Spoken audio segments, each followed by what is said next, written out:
मधुर मधुर नाम सीताराम सीताराम। मधुर मधुर नाम सीताराम सीताराम। मीठो नाम सीताराम सीताराम। पावन नाम सीताराम सीताराम। सीधा नाम सीताराम सीताराम। मधुर मधुर नाम सीताराम सीताराम। मधुर मधुर नाम सीताराम सीताराम। सीताराम सीताराम। सीताराम सीताराम। सीताराम सीताराम। माँ भारती को प्रणाम और पावन चिंतन धारा आश्रम की ओर से सभी को जय सिया राम। घोर संकट में पड़े हमारे प्रभु श्री राम को सहायकों की आवश्यकता आन पड़ी है, यानी सुग्रीव तथा श्री हनुमान का आगमन किष्किंधा कांड में होता है। तो फिर मिलते हैं संकट मोचन से और श्रवण करते हैं किष्किंधा कांड का। ओम श्री गणेशाय नमः। ओम श्री सरस्वते नमः। ओम श्री हनुमते नमः। ओम श्री गुरुवे नमः। श्री सियावर राम शरणागतम्। श्री सीताराम चंद्राभ्याम नमः। श्रीमद् वाल्मीकि रामायण किष्किंधा कांड।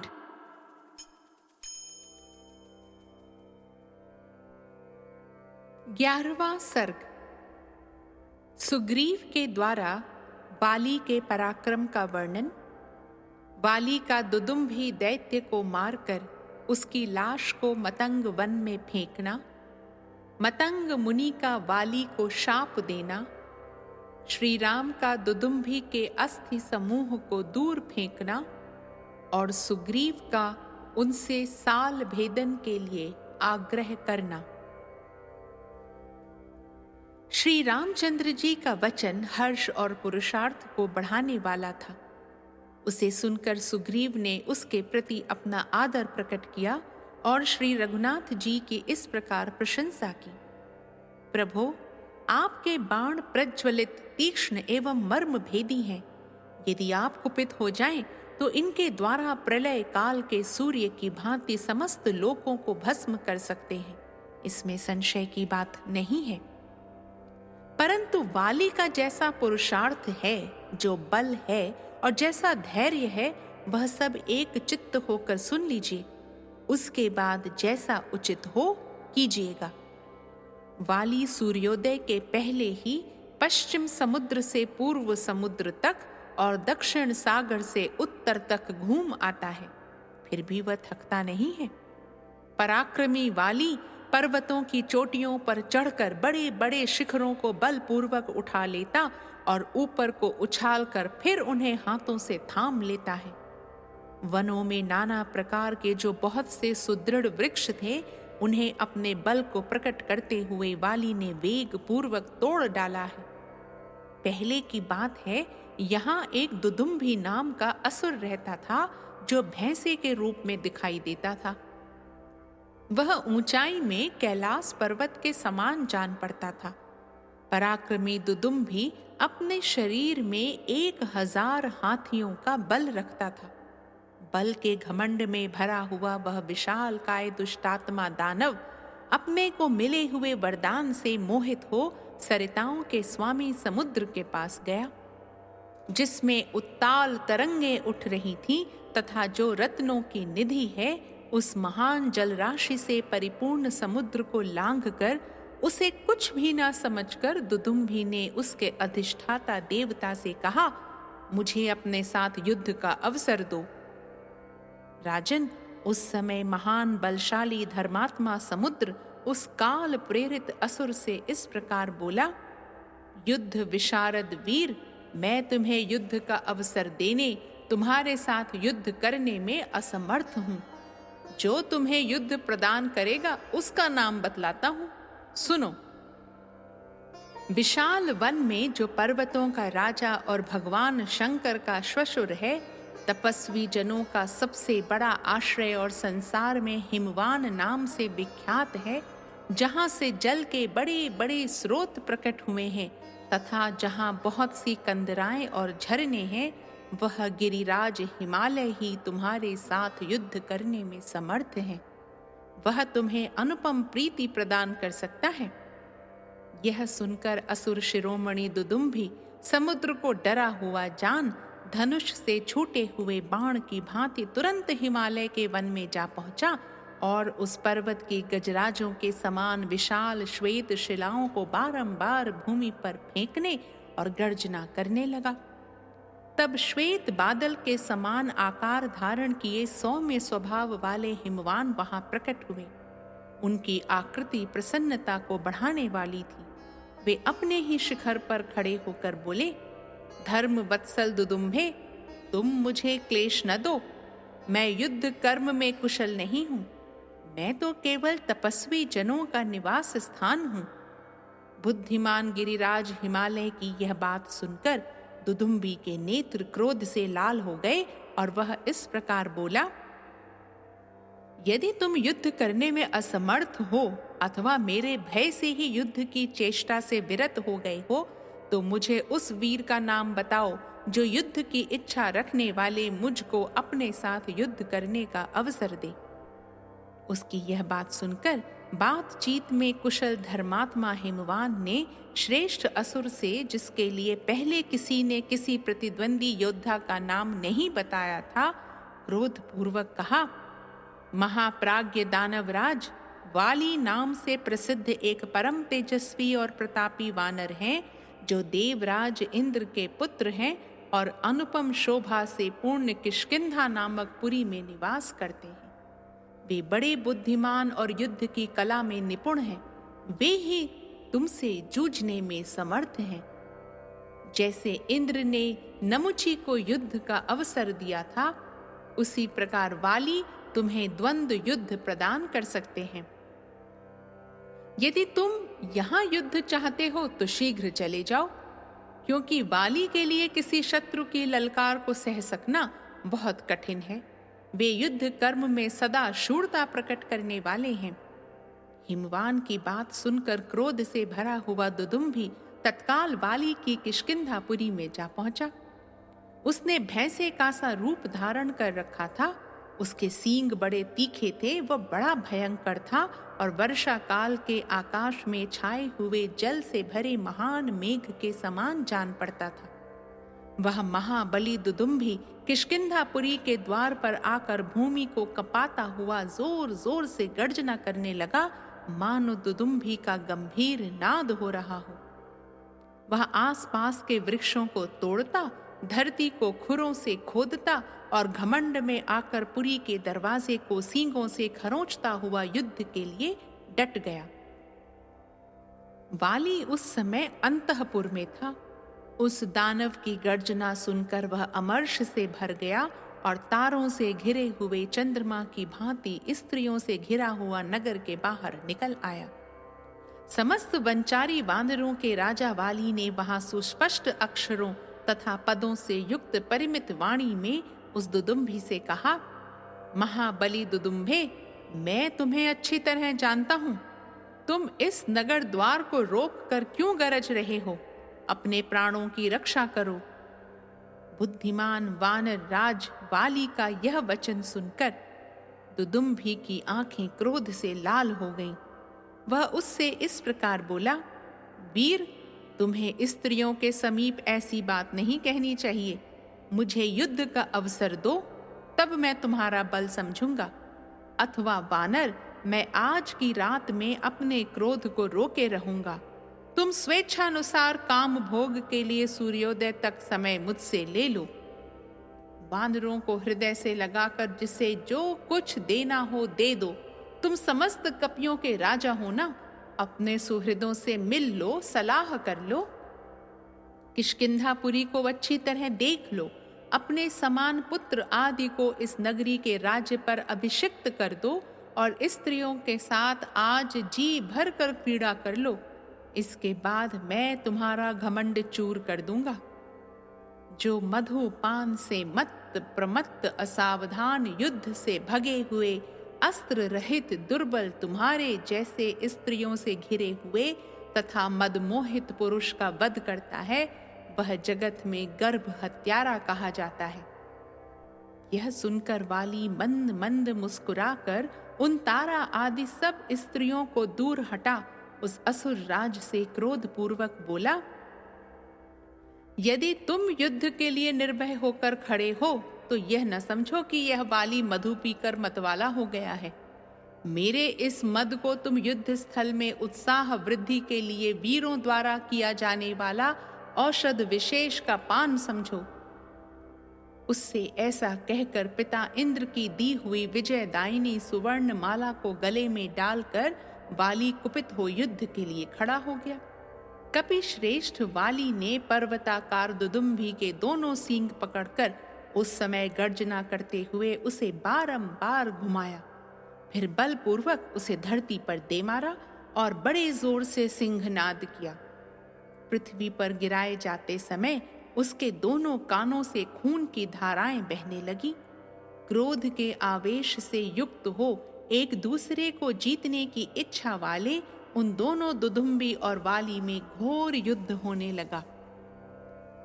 उस समय इंद्र के तुल्य पराक्रमी वाली दुदुम्बी पर मुक्कों, लातों, घुटनों, शिलाओं तथा वृक्षों से प्रहार करने लगा।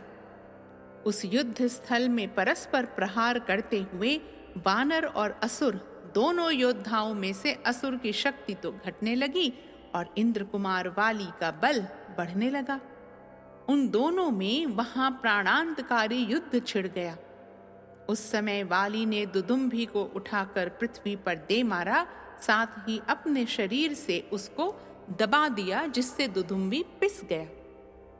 गिरते समय उसके शरीर के समस्त छिद्रों से बहुत सा रक्त बहने लगा। वह महाबाहु असुर पृथ्वी पर गिरा और मर गया। जब उसके प्राण निकल गए और चेतना लुप्त हो गई, तब वेगवान वाली ने उसे दोनों हाथों से उठाकर एक साधारण वेग से 1 योजन दूर फेंक दिया। वेग पूर्वक फेंके गए उस असुर के मुख से निकली हुई रक्त की बहुत सी बूंदें हवा के साथ उड़कर मतंग मुनि के आश्रम में पड़ गईं। महाभाग वहां पड़े हुए उन रक्त बिंदुओं को देखकर मतंग मुनि कुपित हो उठे और इस विचार में पड़ गए कि ये कौन है जो यहाँ रक्त के छींटे डाल गया है। जिस दुष्ट ने सहसा मेरे शरीर से रक्त का स्पर्श करा दिया, यह दुरात्मा, दुर्बुद्धि, अजितात्मा और मूर्ख कौन है? ऐसा कहकर मुनिवर मतंग ने बाहर निकलकर देखा तो उन्हें एक पर्वताकार भैंसा पृथ्वी पर प्राणहीन होकर पड़ा दिखाई दिया। उन्होंने अपने तपोबल से यह जान लिया कि यह एक वानर की करतूत है, अतः उस लाश को फेंकने वाले वानर के प्रति उन्होंने बड़ा भारी शाप दिया। जिसने खून के छींटे डालकर मेरे निवास स्थान इस वन को अपवित्र कर दिया है, वह आज से इस वन में प्रवेश न करे। यदि इसमें प्रवेश करेगा तो उसका वध हो जाएगा। इस असुर के शरीर को इधर फेंककर जिसने इन वृक्षों को तोड़ डाला है, वह दुर्बुद्धि यदि मेरे आश्रम के चारों ओर पूरे 1 योजन तक की भूमि में पैर रखेगा तो अवश्य ही अपने प्राणों से हाथ धो बैठेगा। उस वाली के जो कोई सचिव भी मेरे इस वन में रहते हों, उन्हें अब यहाँ का निवास त्याग देना चाहिए। वे मेरी आज्ञा सुनकर सुखपूर्वक यहाँ से चले जाएं। यदि वे रहेंगे तो उन्हें भी निश्चय ही शाप दे दूंगा। मैंने अपने इस वन की सदा पुत्र की भांति रक्षा की है। जो इसके पत्र और अंकुर का विनाश तथा फल मूल का अभाव करने के लिए यहाँ रहेंगे, वे अवश्य शाप के भागी होंगे। आज का दिन उन सब के आने जाने या रहने की अंतिम अवधि है। आज भर के लिए मैं उन सबको छुट्टी देता हूँ।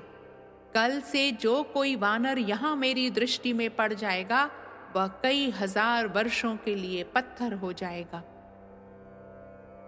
मुनि के इस वचन को सुनकर वे सभी वानर मतंग वन से निकल गए। उन्हें देखकर वाली ने पूछा, मतंग वन में निवास करने वाले आप सभी वानर मेरे पास क्यों चले आए? वनवासियों की कुशल तो है ना? तब उन सभी वानरों ने सुवर्ण मालाधारी वाली से अपने आने का सब कारण बताया तथा जो वाली को शाप हुआ था उसे भी कह सुनाया। वानरों की कही हुई यह बात सुनकर वाली महर्षि मतंग के पास गया और हाथ जोड़कर क्षमा याचना करने लगा, किंतु महर्षि ने उसका आदर नहीं किया। वे चुपचाप अपने आश्रम में चले गए।